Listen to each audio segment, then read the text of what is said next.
A Henry County woman is behind bars accused of sexually assaulting a young child in Liberty Center, Ohio. According to court records, 32-year-old Mara Silva has been indicted on charges of raping a 6-year-old child and child endangerment. Investigators say the alleged abuse occurred over a 2-week period from the 16th of October to the 29th of October 2025. On Saturday, the 20th of December, Mara was booked into the Correction Center of Northwest Ohio following the indictment. The case remains under investigation. A Rogers, Arkansas couple has been sentenced after admitting they tried to trade the infant for a 6-pack of beer and $1,000. 22-year-old Darien Urban and 21-year-old Shalene Ehlers pleaded guilty to attempted consideration for relinquishing a minor for adoption, as well as endangering the welfare of a minor.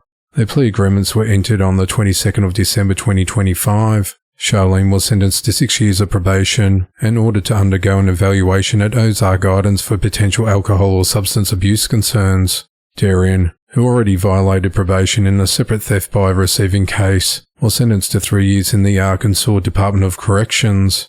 Their pair had been arrested in September 2024 and initially entered not guilty pleas in February 2025. The case began when a manager of Hideaway Campground contacted the Benton County Sheriff's Office to report troubling behavior involving the couple. According to a probable cause affidavit, witnesses said Darien and Shalene had written and signed a letter granting custody of their baby to a man in exchange for money. The letter included a statement instructing the recipient not to contact them again. A resident at the campground later offered to take the baby in exchange for beer. Darien and Shalene allegedly agreed, signing another document expressing their intent to surrender the child for $1,000. No money ever exchanged hands.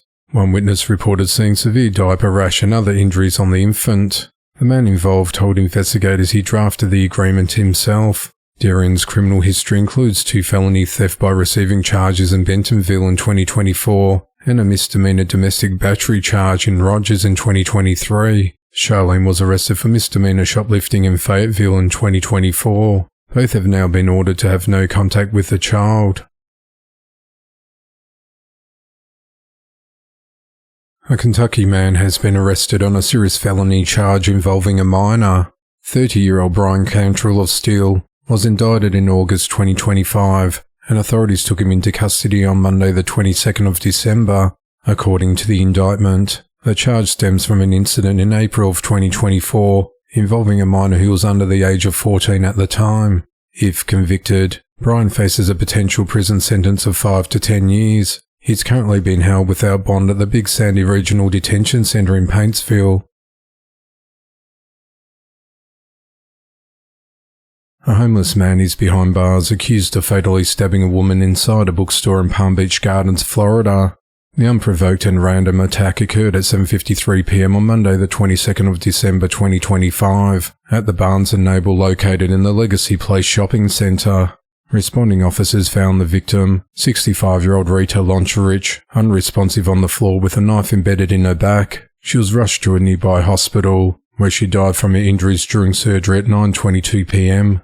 According to the probable cause affidavit, Rita had been browsing and reading a magazine when she was suddenly stabbed from behind. In shock, she managed to call her husband Stuart, telling him she had just been stabbed. Witnesses inside the store reported hearing her cry out, "He stabbed me," before she collapsed. Surveillance footage and witness descriptions helped officers quickly identify a suspect fleeing from the store. Footage showed 40-year-old Antonio Moore inside the store prior to the attack, charging his phone. Police later located Antonio in a wooded area near the shopping center, wearing clothing that matched what was seen on camera. Investigators say he arrived in Florida about a week earlier after taking a bus from Georgia. Antonio allegedly admitted to stabbing Rita with a fixed-blade knife. He told investigators he had no prior interaction with her and no motive, claiming he instead had an internal build-up, triggered a fight or flight response, causing him to attack the closest person to him inside the store. Police later informed Rita's husband that Antonio had a history of mental illness. Antonio was arrested and charged with first-degree premeditated murder. During his initial court appearance on Wednesday the 24th of December, a judge found probable cause for the charge and ordered that he be held without bond. He's scheduled to return to court next month. The attack left customers and the wider community shaken. Shoppers described the violence as shocking and terrifying, noting that a bookstore is the last place anyone expects such an attack. Legacy Place Management issued a statement expressing deep sadness over the tragedy, while Barnes & Noble declined to comment due to the ongoing investigation. Friends and community members have since shared tributes to Rita, remembering her as a kind, gentle and loving wife and mother, whose life was taken in a senseless act of violence. An Iowa woman has been charged with child endangerment resulting in the death of a 3-year-old son. 41-year-old Tiffani Huff-Holmes turned herself into the Polk County Jail on Sunday night, the 21st of December 2025. The charge stems from a 28th of June 2025 incident, when deputies and paramedics were called to a home along Hawthorne Drive in Bondurant for an unresponsive child. Life-saving efforts were unsuccessful, and the boy was pronounced dead at the scene. According to court documents, Tiffany told a detective she had laid down in a room, and when she got up, she found her son in the garage. He was sitting in a folding lawn chair. The overhead garage door was closed, and investigators later discovered the door was broken and had to be manually lifted. When Tiffany called 911, she told dispatchers her son's lips were blue. She said he was hot to the touch and extremely sweaty, and that she brought him inside to perform CPR as directed. She told investigators she woke up only 5 to 10 minutes before making the call, but could not recall what time she went to sleep. A criminal complaint filed on Monday the 22nd of December states that Tiffany admitted to drinking alcohol while she was the sole person responsible for her son. The complaint also alleges that she did knowingly leave the child unattended, resulting in hypothermia that led to his death. Deputies found a mostly consumed bottle of vodka in the home.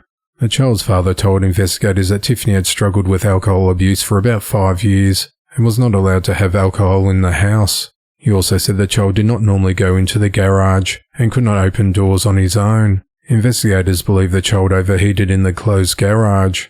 On the 28th of June, temperatures in Bondurant reached around 90 degrees Fahrenheit, with a real feel near 100, conditions that can cause a garage to become dangerously hot in a short period of time. A Kentucky woman has been taken into custody after a 6-week-old infant was hospitalized with multiple injuries. According to the Owensboro Police, on the afternoon of Tuesday, the 23rd of December 2025, authorities were notified after the infant was admitted to a local hospital for treatment. Investigators immediately launched an inquiry, and both parents were transported to the Owensboro Police Department for questioning. During the interview, the child's mother, 24-year-old Rachel Basham, allegedly admitted to intentionally harming the infant, resulting in internal injuries and multiple broken bones. Rachel is now charged with criminal abuse in the first degree. Police say the infant remains hospitalized in a serious condition, and the investigation is ongoing. A North Carolina father and daughter have been arrested after DNA testing confirmed he fathered his daughter's infant son. In May of 2024, Mackenzie Hicks, who was 18 at the time, allegedly reported to Irwin police that her father, Julius Grant Jackson, had been sexually abusing her since she was 13. She told detectives that she didn't want to pursue charges because Julius could face criminal consequences. 4 months later, in September 2024, Mackenzie's biological mother informed investigators that Mackenzie was pregnant and that the biological father was believed to be Julius. She also told authorities that she believed some of the encounters between her daughter and Julius were consensual and claimed evidence of the abuse was stored on Julius's digital tablet. On the 19th of September 2025, a family friend met with detectives and reported she had learnt that Julius was the father of Mackenzie's now 6-month-old son. On the 25th of September, Irwin investigators executed a search warrant at a residence along St. Matthews Road, collecting DNA samples from both Mackenzie and Julius, along with any items that may have evidentiary value. On the 18th of December, authorities including the North Carolina State Bureau of Investigation returned to the residence to arrest Mackenzie, now 20, and Julius, now 40, after DNA testing confirmed he was the father of the child. The pair reportedly fled the home in Julius's truck, leading officers on a brief chase before being taken into custody. During a search of the vehicle, police allegedly found multiple high-power loaded firearms. Mackenzie was charged with felony incest and committing a felony crime against nature.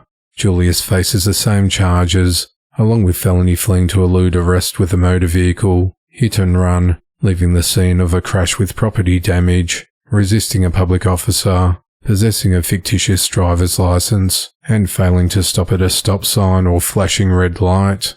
Bond was set at $1 million for Mackenzie and $1,550,000 for Julius. A probable cause hearing is scheduled for the 6th of January. 33-year-old Alan Mellow is behind bars accused of fatally shooting the mother of his child, 30-year-old Hannah Lee Blizard. At just after 1 p.m. on Saturday, the 20th of December 2025, police responded to an apartment complex in the 300 block of Fairway Avenue in Monett, Missouri on reports of shots fired. When officers arrived, they found Hannah on the ground outside a Silva car. According to the affidavit, she was bloody and appeared lifeless. A witness reported seeing a man shoot her 3 times before retreating into an apartment with an infant. Additional law enforcement officers were called to the scene. At one point, Alan spoke with a Missouri State Highway Patrol officer over the phone, who tried to convince him to surrender and hand the infant over to police. During the standoff, Alan allegedly told officers, "My son will grow up without a dad." According to the probable cause statement, Alan told investigators that he and Hannah had recently welcomed a child together, now 3 months old. He claimed Hannah had a severe alcohol addiction that he was trying to help her with, and that they were arguing about her alcohol use and the fact that she had stolen coins from his coin collection, which he believed she used to buy alcohol. Alan said Hannah told him she had called her mother and planned to live with their child. He claimed he would not allow that and decided to leave with the baby himself. He told police he carried the infant to his vehicle while Hannah followed. After placing the baby in the back seat, he got into the driver's seat. Hannah attempted to enter the passenger side, reportedly trying to stop him from leaving with the child. Alan said he then reached for a handgun inside the vehicle and shot her a couple of times in the head. He then took the baby and went back inside the apartment. Alan briefly barricaded himself before surrendering to officers. The child was safely removed from the unit and taken to a local hospital for evaluation. Due to concerning findings, the infant was transferred to Cox Health in Springfield, where doctors discovered a skull fracture. The cause of that injury has not yet been determined. Alan's been charged with first-degree murder, first-degree endangering the welfare of a child, and 2 counts of armed criminal action. He's currently being held without bond in the Barry County Jail. Police in Toledo, Ohio are investigating the fatal shooting of a man. At around 2 p.m. on Tuesday the 23rd of December 2025, authorities responded to a home at 1034 Martin Avenue in the 5 Points area of West Toledo on reports of gunfire. When officers arrived, they found an unresponsive man in the roadway, just outside the front of the property with a gunshot wound to his torso. According to investigators, an argument broke out in the doorway of the home when someone opened fire. The victim collapsed in the street before paramedics rushed him to Mercy Health St. Vincent Medical Center, where he was pronounced dead. The victim was identified as 35-year-old Michael Partin. Authorities have not announced any arrests or charges in connection with the shooting. A Florida man is behind bars accused of fatally shooting his ex-girlfriend's father during a confrontation at a Miami Gardens home. 32-year-old Sylvester Grice-Jordan is charged with second-degree murder and use of a weapon during a commission of a felony in the killing of Yasmini Rodriguez Fernandez. At just after 7 p.m. on Thursday, the 18th of December 2025, police responded to a residence at 3320 Northwest 177th Terrace for reports of shots fired. When officers arrived, they allegedly found Sylvester holding a rifle. He complied when ordered to drop it. Yasmini was found dead on the front porch with multiple gunshot wounds. Inside the home, the victim's wife, his stepdaughter and an 8-month-old baby were unharmed. Investigators learnt that the stepdaughter had been in a relationship with Sylvester, and the pair had been living in the home since April. After ongoing issues, the victim's wife asked him to move out, which he did on the 15th of December. However, he left his dog behind. When the dog defecated and urinated inside the home, the family contacted him to pick it up, sparking an argument. Sylvester agreed to pick up the dog and returned to the home on the 18th of December. Police say he briefly entered the premises and got into an argument with Yasmini. Both men were armed, though neither were holding their guns during the confrontation. Sylvester walked outside, and Yasmini placed his handgun on the table before following him onto the porch, where the argument continued. At some point after stepping outside, Sylvester picked up a rifle. Moments later, the family inside heard a gunshot. Yasmini shouted that he had been hit and told them to call 911. Surveillance video shows Sylvester questioning while Yasmini had a gun, then demanding his keys. Investigators say Sylvester told Yasmini he had 5 seconds and began counting down from 5 to 1 while aiming the rifle at his head as he lay wounded on the ground. Police say he then fired several additional shots. Sylvester was taken into custody that night and transported to the Turner Guilford Night Correctional Centre, where he's been held without bond. His first court appearance is scheduled for the 22nd of December. A woman was fatally shot inside a Henderson, North Carolina home on Christmas Eve, and police say her boyfriend is charged with a homicide. At around 7:45 p.m. on Wednesday the 24th of December 2025, officers responded to a residence at 866 Dabney Drive on reports of shots fired. When they arrived, they entered the premises and found 36-year-old Tiffany Lassiter lying deceased from a single gunshot wound. Investigators identified her boyfriend, 52-year-old Marlon Leroy Hebron, as a suspected shooter.